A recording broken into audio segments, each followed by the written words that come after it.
हैं इंग्लिश उस्मान के वॉल्यूम 159 के लास्ट पार्ट के बारे में, जो कि है पार्ट 7। एपिसोड के शुरुआत में उरहान अलाउद्दीन के साथ मशगूल मैदान में आता है और आइकुत से पूछता है कैसे अहवाल हैं आइकुत। तो आइकुत कहता है शहजादे हम दिन रात बगैर थके या रुके काम कर रहे हैं। यह सुनकर सुंगुर आगा खुश होते हुए कहते हैं इंशाल्लाह ये मुकर्ररा वक्त में तैयार होगा। इसलिए में अलाउद्दीन की नजर बारूद वाली जगह पर जाती है तो वह एकदम से वहाँ जाता है और गुस्से का इजहार करते हुए कहता है आइकुत ये क्या है? क्या मैंने तुम्हें नहीं बताया था कि ये बर्तन इतने बड़े नहीं होने चाहिए? आपको किसने कहा ऐसे बनाने को? तो गुंदूज साहब आगे बढ़ते हुए कहते हैं अलाउद्दीन साहब मैंने कहा। एल्चम भी वही मौजूद होती है। गुंदूज साहब मस्जिद कहते हैं उड़ती हुई आग जितनी बड़ी होगी उसका असर उतना ही मजबूत होगा। मगर अलाउद्दीन कहता है गुंदूज साहब ऐसा ना करें, हम दुश्मन के सामने बेनकाब हो जाएंगे। ये ऐसे काम नहीं करता। मैंने बहुत हिसाब लगाने के बाद आइकुत को बताया था अगर उड़ती आग इतनी बड़ी होगी तो मंजनीके से ज्यादा दूर नहीं फेंक सकेगी। ये दीवारों पर पहुंचने से पहले जमीन पे जा गिरेंगे। सरदार गुंदूज कहते हैं मैंने सोचा। तो अलाउद्दीन कहता है परेशान ना हो गुंदूज साहब, देखें ये मुहतात रहने के लिए जरूरी है। गुंदूज साहब शर्मिंदा होते हुए कहते हैं अच्छा मैं समझ गया अलाउद्दीन भी, वैसे इसके लिए मेरी उम्र और तजर्बा काफी है, बार बार दोहराने की जरूरत नहीं। ये कहते साथ ही गुंदूज साहब गुस्से में आगे बढ़ जाते हैं और एल्चम अलाउद्दीन से कहती है अलाउद्दीन पे हर कोई मदद करने की कोशिश कर रहा है, नाराज होने की जरूरत नहीं। जवाब में अलाउद्दीन कुछ कहने लगता है तो उरहान उसके पास आकर कहता है भाई क्या हम सब इसके लिए नहीं आए थे? हम गलती को दुरुस्त करेंगे, सबकी नीयत एक है, आप मंजनीक का मुशाहिदा करें। ये सुनते साथ ही अलाउद्दीन चला जाता है। उरहान भी जाने लगता है तो एल्चम कहती है उरहान जानबूझकर गलती नहीं हुई, जो अपने बड़ों की कदर करता है वो अपने बड़ों से ज्यादा बड़ा होता है। अलबत्ता आपके भाई अलाउद्दीन ने बहुत कुछ सीखा मगर उसने अदाब बच्चे से नहीं सीखे। ये कहते साथ ही एल्चम चली जाती है और उरहान परेशान हो जाता है। बोरसा में भागते भागते तुगाई किसी और शख्स को दबोच लेता है। उस शख्स ने भी उस्मान साहब की तरह चोगा पहना होता है।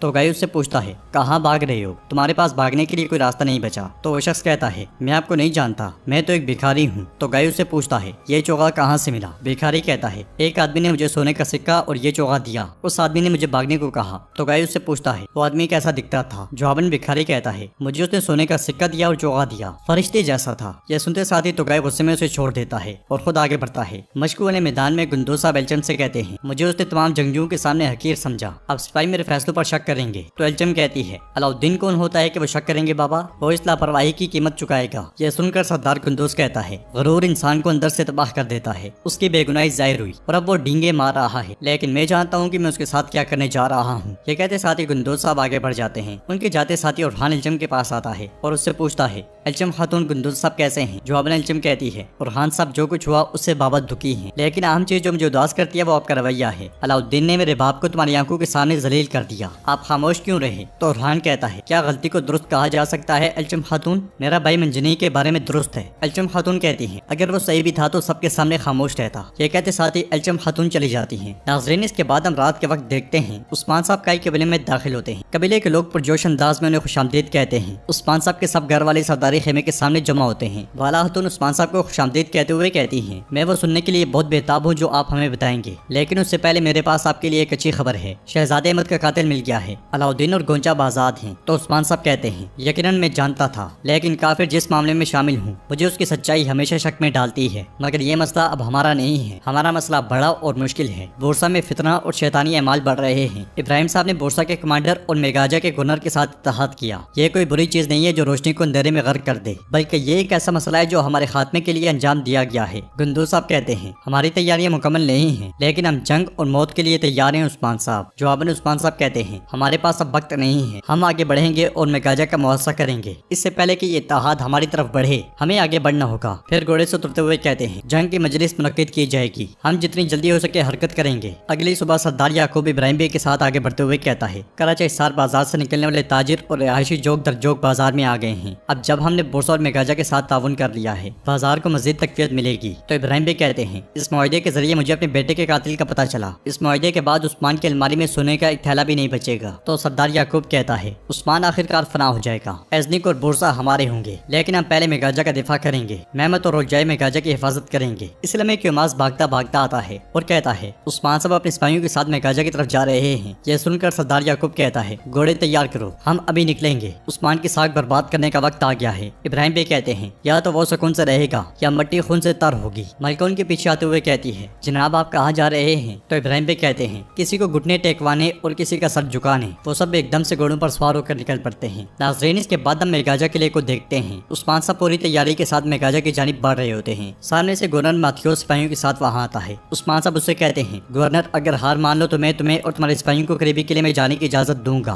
माथियोस कहता कहता है अगर मैं ना करूँ तो क्या होगा। जवाब में उस्मान साहब कहते हैं फिर मैं तुम्हारी इन भरोसेमंद दीवारों को तुम्हारे सरों पर गिरा दूंगा, मैं तुम्हारे आदमियों को मार डालूंगा, फैसला तुम्हारा है, मेरी रहमत या गुस्सा। कुछ देर सोचने के बाद माथियोस कहता है मुझे कुछ वक्त चाहिए। उस्मान साहब उसे ग़ुरूब आफ्ताब तक का वक्त देते हैं और वो पलट जाता है। बुरहान कहता है ऐसा नहीं लगता कि वो हार मानेगा। गुंदुज साहब भी कहते हैं ये वक्त जाया करने की कोशिश कर रहा है। अलाउद्दीन कहता है या फिर वो कहीं से मदद का इंतजार कर रहा है। मेगाजा किले में उलझाए तोगान के साथ टहल रहा होता है। बाज़ंतीनी सिपाहियों की एक बड़ी तादाद सैन में मौजूद होती है। माथियोस उनसे कहता है सिपाहियों दुश्मन दीवारों पर है, मेगाजा की इज्जत अब हमारे हाथ में है, अपनी इज्जत के लिए लड़ो, या तो उस्मान आज मर जाएगा या हम ईसा इस्लाम के मुकाम तक पहुंच जाएंगे। सिपाही उस्मान मरेगा किनारे बुलंद करते हैं। माथियोस मजीद कहता है मेरी हरकत का इंतजार करना। ये कहते साथ ही वो सिपाहियों को लेकर उस्मान साहब की जानिब रवाना हो जाता है। तोलजाई कहता है अब मैं तुम्हें सिखाऊंगा कि तलवार लहराए बगैर कैसे पता होती है दोगान। मैदान में अलाउद्दीन सिपाहियों से कहता है मंजनी के तैयार करो, ग़ुरूब आफ्ताब में थोड़ी सी देर है चलो। इसलिए में बुरहान उसके पास आकर कहता है अलाउद्दीन गुंदुज साहब तुमसे नाराज हैं, तुमने ऐसी बात क्यों की। तो अलाउद्दीन कहता है मैंने उन्हें सिर्फ उनका फर्ज याद दिलाया है, मैंने उन्हें बताया कि वो गलती पर हैं। हर एक अपना काम करेगा ताकि कुछ भी ना सुना जाए, ख्वाह वो गुंदुज साहब ही क्यों ना हो, ख्वाह आपके ससुर ही क्यों ना हो। मैं इस तरह की गलती को माफ नहीं करूंगा। यह सुनकर बुरहान कहता है अलाउद्दीन यकीनन आप नजरअंदाज नहीं करेंगे, लेकिन भाई आप ये भी जानते हैं कि हर अमल के आदाब होते हैं। आपने तमाम सिपाहियों के सामने गुंदुज साहब को अपनी इज्जत से कुचल दिया और आगे बढ़ गए। इसलिए में जेरकुताई को आता हुआ देखकर वो दोनों आगे बढ़ जाते हैं। जेरकुताई उस्मान साहब के पास आकर कहता है जनाब किले के दरवाजे खुल गए हैं, वो इसी तरफ आ रहे हैं, लगता है वो हथियार डाल देंगे। तो उस्मान साहब कहते हैं नहीं इतने पर उम्मीद ना हो। एक जानिब मौजूद महमद गवर्नर को जाता हुआ देखकर कहता है गवर्नर मैदान की तरफ जा रहा है, ऐसा जाहिर होगा कि वो हथियार डालने जा रहा है, लेकिन वो जंग की तरफ जा रहा है। हम देखते हैं कि उस्मान अब क्या करेगा, चलो ये जंग का वक्त है। इसके साथ ही वो सब भी आगे बढ़ना शुरू हो जाते हैं। उधर गवर्नर एक बड़ी फौज लेकर उस्मान साहब के सामने जा पहुंचता है और कहता है हम हथियार डालने नहीं बल्कि जंग करने आए हैं। मेगाजा की बुलंदी पर खड़ा होकर उलझाई कहता है शाबाश मेरे सिपाहियों, इब्राहिम साहब के झंडे लगा दो, इन्हें दीवारों पर सजा दो। यह सुनते साथ ही सिपाही बाज़ंतीनी परचम उतार कर जानदार के परचम लगाने लग जाते हैं। मैदान जंग में एक सिपाही उस्मान साहब से कहता है इब्राहिम साहब और याकूब साहब अपनी फौजों के साथ आ रहे हैं। यह सुनकर उस्मान साहब को बहुत गुस्सा आता है और वो कहते हैं तुम लोग क्या करना चाह रहे हो, जहाँ खून बहता है वहाँ पसीना नहीं बहता। ये कहते साथ वो अपने सिपाहियों के साथ आगे बढ़ते हैं। तो इब्राहिम भी और सरदार याकूब अपने सिपाहियों के साथ उनके सामने पहुंचते हैं। उस्मान साहब के एक तरफ गवर्नर और दूसरी तरफ सरदार याकूब और इब्राहिम भी होते हैं। उस्मान साहब उनसे कहते हैं क्या आपका इत्तेहाद आपके लिए काफी नहीं था जो आपने काफिरों के साथ भी इत्तेहाद कर लिया। तो सरदार याकूब कहता है इत्तेहाद नहीं उस्मान, हम काफिरों के साथ इत्तेहाद नहीं करते। फिर सरदार इब्राहिम कहता है मेगाजा का किला, मेगाजा के जमीनें और मेगाजा की तिजारत अब मेरे हिफाजत में है, गवर्नर मैथ्यूस अब मेरे ताबे है। सरदार याकूब कहता है एक मोमिन का किला आज जैसे सरदार को जेब नहीं देता उस्मान साहब, अपने सिपाहियों से कहो कि कबीले वापस लौट जाएं। उस्मान साहब गुस्से से कहते हैं तुम हमारे और काफिरों के खून में दखल दे रहे हो, यकीनन मोमिन से मैल लेना हमारे लिए मुनासिब नहीं, लेकिन मुनाफिक से लेना उस्मान साहब के कंधों पर बोझ है, ये बात जान लें। उस्मान साहब के ये कहते साथ ही बॉलम भी इख्तिताम पजीर होता है। नेक्स्ट एपिसोड का ट्रेलर अभी तक नहीं आया,